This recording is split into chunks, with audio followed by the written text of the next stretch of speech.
السلام علیکم ورحمۃ اللہ وبرکاتہ۔ اعوذ باللہ من الشیطان الرجیم، بسم اللہ الرحمن الرحیم۔ انک لا تسمع الموتیٰ، یقیناً تم مردوں کو نہیں سنا سکتے۔ وما انت بمسمع من فی القبور، آپ ان کو نہیں سنا سکتے جو قبروں میں ہیں۔ اموات غیر احیاء وما یشعرون ایان یبعثون، مردہ ہیں زندہ نہیں، انہیں تو یہ بھی شعور نہیں کہ دوبارہ زندہ کر کے کب اٹھائے جائیں گے۔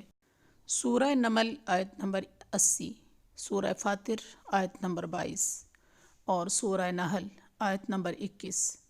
یہ 3 قرآنی دلائل ہیں اس بات پر کہ مردے نہیں سنتے، اور ان کے علاوہ بے شمار دلائل ہیں قرآن و حدیث میں کہ مردے نہیں سنتے۔ تو جب سنتے نہیں تو حاجت روائی کیسے کر سکتے ہیں؟ حاجت روا، مشکل کشا صرف اور صرف رب ذوالجلال ہے۔